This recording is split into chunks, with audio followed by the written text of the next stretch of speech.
আপনাকে ধন্যবাদ শামসুজ্জোহা। প্রথমে যেটি আমি বলছিলাম সেটি প্রশ্ন যে মাত্র কয়েক মাস আগে আমরা দেখলাম, এখন থেকে প্রায় 8 মাস আগে, গত জুন মাসে। জি, 12 দিন ধরে ইরানে একটা হামলা চালালো ইসরায়েল। সেই সময় আমরা দেখেছি অনেক সিনিয়র সামরিক বেসামরিক নেতাকে হত্যা করা হয়েছে, কিন্তু এবারে সরাসরি আলী খামেনিকে হত্যা করতে সমর্থ হওয়া, এটি আমার মনে হয় যে সমস্ত সমীকরণকে পাল্টে দিয়েছে। আমার প্রশ্ন হচ্ছে, ইরান যুদ্ধের বা মধ্যপ্রাচ্যের যে সংঘাত, সেটির ভাগ্য নির্ধারণ করে দিলে এই মৃত্যুই কিনা? না, আচ্ছা, এই মৃত্যু ভাগ্য নির্ধারণ করে দিলে আমি সরাসরি জি, জবাবে চলে হ্যাঁ, গেলাম। জি, দর্শকদেরকে ধন্যবাদ। হ্যাঁ, এটা যদি নির্ধারণ করে দেয় ভাগ্য, তাহলে যুদ্ধ বন্ধ হয়ে যেতে হয় এবং আমেরিকা এবং ইসরায়েলের যে প্রত্যাশা, হুম, ইরানের ইসলামী সরকারকে উৎখাত করে দেয়া এবং তাদের পছন্দের সরকার প্রতিষ্ঠা করা, সেগুলো হয়ে যায়। হুম, তাহলে এবং এইভাবেই ভাগ্য নির্ধারিত হওয়ার কথা। হুম, অথবা ইরান এবার যে যুদ্ধটা করছে তারও একটা লক্ষ্য আছে। হুম, ইরান কিন্তু পরিষ্কার করে বলেছে যে এবার যদি একটা গুলি ছোড়া হয় তাহলে সর্বাত্মক যুদ্ধ হবে, হুম, আঞ্চলিক যুদ্ধ হবে এবং এই যুদ্ধ হয়তো ওরা শুরু করবে, শেষ আমরা করব। 2-3 দিন পরেই যে সিজফায়ার করা হবে, এটা আর হবে না।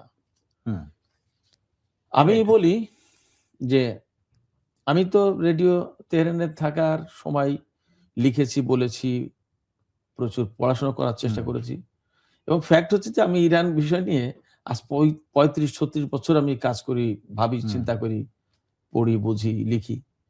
তো এতদিনের যে আমার একটা পর্যবেক্ষণ, বলতে পারেন যে নিবিড় একটা পর্যবেক্ষণ, সেই পর্যবেক্ষণের ফিনিশিংটা এইরকম যে ইসরায়েল, আমেরিকা এবং ইরান, এই 3 শক্তির ভেতরে একটা চূড়ান্ত হিসাব নিকাশ হবে এবারে না, একটা হওয়ার কথা। সেই হওয়ার কথা হিসেবে সেই চূড়ান্ত হিসাব নিকাশের মেবি এইবারই হয়তো সেটা হতে যাচ্ছে আমার কাছে মনে হয়। এবং ইরানের সর্বোচ্চ নেতাকে হত্যা করা হয়েছে। আপনি যেমনটি বললেন যে সমস্ত সমীকরণ বদলে গেছে, ছাড়িয়ে গেছে, পাল্টে গেছে। সেক্ষেত্রে এই সমীকরণ মানে সর্বোচ্চ নেতাকে হত্যা করা মানেই অনেকগুলো ঘটনা। ইরানের রাষ্ট্র ইরানের কার্যত প্রধানকে হত্যা করলো। যদিও সরকারের প্রধান প্রেসিডেন্ট আছে, কিন্তু সর্বোচ্চ নেতা তো সবার প্রধান। সেক্ষেত্রে তিনি রাষ্ট্রের প্রধানকে হত্যা করা হয়েছে এবং একেবারে সন্ত্রাসী কায়দায়। এটা তো রাষ্ট্রপ্রধানকে হত্যা করা, এটা তো সাধারণ কোনো ঘটনা না। একেবারে নিশ্চয়ই এইরকম একটা জায়গা থেকে আমি যে কতটুকু বলে শেষ করতে চাই, যখন এইরকম একটা ঘটনা ঘটছে, এর মানে দাঁড়াচ্ছে ইরানের পেছনে আর জায়গা নেই পিছানোর। এখন তাকে একটা কিছু করতেই হবে। সেই একটা কিছু করার মানেই দাঁড়াচ্ছে যে ইরান এবং আমেরিকা এবং ইসরায়েলের সাথে ইরানের চূড়ান্ত বোঝাপড়া এইবারই হবে।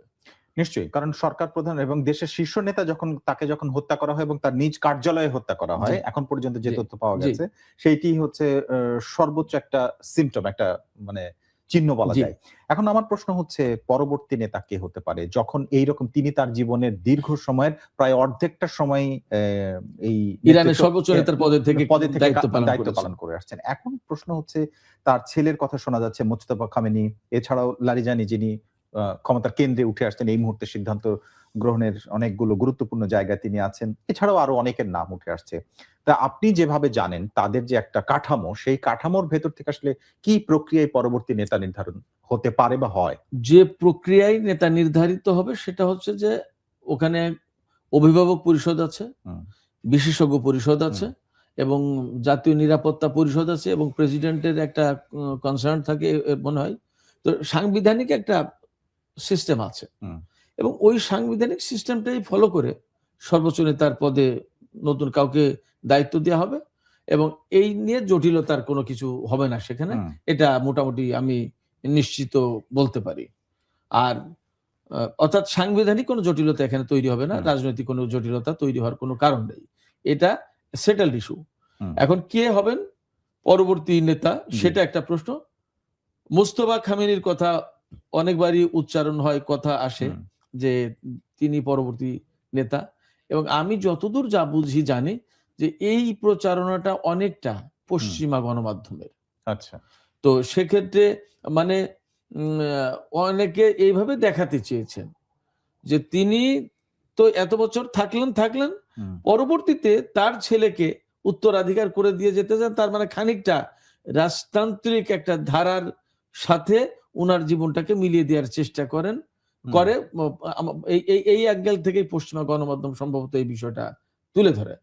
আমার মনে হয় না যে মোস্তফা খামেনি নির্বাচিত হবে, এবং এই ব্যাপারে তিনি কিন্তু কোন ওই যে যোগ্যতার কোনো বিষয় আছে নাকি তার ছেলের জন্য হবে না, ছেলের জন্য তিনি ছেলে বলে হবেন এই কথা বলা হয়, প্রচার করা হয়, কিন্তু তিনি ছেলে বলে হবেন না এইটাই বরং অনেকটা খানিকটা সত্যি। যদি যোগ্যতার প্রশ্ন থাকে, ডেফিনেটলি যোগ্যতার তো প্রশ্ন আছে। সর্বোচ্চ নেতা, তিনি পররাষ্ট্রনীতি দেখবেন, প্রতিরক্ষা নীতি দেখবেন, টোটাল দেশের তিনি তো অভিভাবক হবেন, প্রেসিডেন্ট, সংসদ সবার অভিভাবক। তো সবার অভিভাবক যখন, তখন তো তার ওই রকম কোয়ালিটি, তার ওই রকম এক্সপিরিয়েন্স, তার ওই রকম আপনার কম্পিটেন্স এগুলো থাকতে হবে। তা না হলে তো তাকে এইরকম পজিশনে তো বসানো যাবে না। সেক্ষেত্রে এটা ওই অভিভাবক পরিষদ এবং বিশেষজ্ঞ পরিষদ বা সাংবিধানিক যে সিস্টেম এবং এই কাজে যাদের যাদের নিযুক্ত থেকে নেতা নির্বাচন করার কথা তারা করবেন, এবং ডেফিনেটলি এই জায়গায় যোগ্যতা, অভিজ্ঞতা এবং পলিটিক্যাল তার কনসাসনেস, তার জ্ঞান, তার যোগ্যতা, তার দূরদর্শিতা, এই সমস্ত বিষয়গুলো বিশেষভাবে বিবেচনায় আনা হবে। আপনি যেটা বলছেন সেটা হচ্ছে যে একটা প্রসেস আছে, সেই সিস্টেম অনুযায়ী এটা পরিবর্তিত হবে, এখানে সাংবিধানিক একটা মানে সমাধান দেয়া আছে। কিন্তু আপনি আজকে আমাদের পত্রিকায় একটা লেখা এসেছে, সেখানে আপনি বলেছেন যে যে ইরানে যে ক্ষমতার পালাবদল, এটি অবশ্যই প্রয়োজন এখন, কিন্তু সেই ক্ষমতার পালাবদলটা খুব সহজ হবে না। সেই সহজ হবে না বলতে আপনি আসলে কি বলছেন, সমস্যাটা কোথায়? খুবই, আমি ওই জায়গায় যেটা আমি বুঝেছিলাম, আমাকে যে প্রশ্ন করা ছিল, আমি যে কথার প্রেক্ষাপটে ক্ষমতার পালাবদল সহজ হবে না বলতে বুঝিয়েছিলাম যে ইসরায়েল এবং আমেরিকা যে ইরানে ক্ষমতার পালাবদল ঘটাতে চাই, এই পালাবদল ঘটানোটা খুব সহজ হবে না। অর্থাৎ ইরানের সরকার পরিবর্তন করাটা আমেরিকা এবং ইসরায়েলের জন্য খুব সহজ হবে না। রেজিম চেঞ্জের যে ব্যাপারটা, ওইটা মিন করেছি যে ওইটা সহজ হবে না। আর এমনি যে ইরানের যে এই যে সর্বোচ্চ নেতা চলে গেলেন, তার জায়গায় নতুন কোন নেতা নির্বাচন, এটা কঠিন হওয়ার কিছু নেই, জটিল হওয়ার কিছু নেই। বরং আমি তো বললাম যে এটা সাংবিধানিক প্রক্রিয়ায়, মানে সেটেলড ইস্যু, যেহেতু সাংবিধানিক প্রক্রিয়া এটা হয়ে যাবে। আমি সহজ হবে না বলতে আমি মিন করেছিলাম ইসরায়েল এবং আমেরিকা যেটা চায় ওইভাবে হবে না, ওইটা হবে না। মানে ইসলামী শাসন ব্যবস্থার অবসান ঘটিয়ে, ইসলামী সরকার বা বিপ্লবী সরকারের অবসান ঘটিয়ে তাদের পছন্দ মতো, যেমন রেজা শাহের ছেলে রেজা পাহলবিকে তারা বসাতে চান, এই বসানোটা খুব সহজ হবে না। আমি এটা আচ্ছা, এবার একটু আসি, এমনি যে কোনো একটা দেশের সবচেয়ে নিরাপদ এবং সবচেয়ে বেশি সিকিউরিটি দেওয়া হয় সেই রাষ্ট্রের প্রধান, সর্বোচ্চ নেতা, তারপরে প্রতিরক্ষা মন্ত্রী, সশস্ত্র বাহিনী প্রধানরা খুবই সুরক্ষিত একটা জায়গার মধ্যে থাকে। এবং ইরান এই সময়ে বেশ কিছুদিন ধরে টানা একটা যুদ্ধ পরিস্থিতির মধ্যে আছে। সেই রকম সময় আপনার মনে হয় যে সশস্ত্র বাহিনীর প্রধান মুসাভিকে, তারপরে নাসির জাদে প্রতিরক্ষা মন্ত্রী, যাদেরকে হত্যা করা সম্ভব হয়েছে, এবং সবশেষ আপনার সর্বোচ্চ নেতাকে, এইটা একই সাথে একদম পরপর হত্যা করা সম্ভব হলো, আপনার কাছে কি মনে হয় যে এইটা গোয়েন্দা ফেলিওরের জন্য হয়েছে এবং সেটা ইরানের দুর্বলতা আসলে আছে? এই জায়গায় তো অবশ্যই বলতে হবে যে গোয়েন্দা ফেলিওরিটি। কারণ যখন এই বিভাগটা সফল, তখন তো এই ধরনের হামলার আগেই তাদের কাছে তথ্য থাকার কথা, আসার কথা, যে এই হতে যাচ্ছে, এখান থেকে এক্ষুনি আপনারা মুভ করেন, জায়গা ছাড়েন, সেই পজিশনে যান, ইত্যাদি ইত্যাদি। এইটা যেহেতু হয়নি, তাহলে ডেফিনেটলি গোয়েন্দা ব্যর্থতা, এটা একটা ব্যাপার। আর একটা ব্যাপার হচ্ছে যে গোয়েন্দা ব্যর্থতা মানে সামগ্রিকভাবে উত্তর তো একটাই, গোয়েন্দা ব্যর্থতা তো বটেই, কিন্তু এর সাথে আরো কিছু যদি এর সাথে যুক্ত করা যায় সেগুলো বলা যায়। যেমন এই গোয়েন্দা ব্যর্থতা এর সাথে এমন হতে পারে যে ভেতর থেকেই এজেন্টরা তো কাজ করে থাকে। যেমন আপনি জেনে থাকবেন নিশ্চয়ই যে ইসরায়েলের প্রধানমন্ত্রী বেনিয়ামিন নেতানিয়াহুর দপ্তরের চিফ অফ স্টাফ, তাকে কিন্তু গৃহবন্দী করে রাখা হয়েছে, আই থিঙ্ক।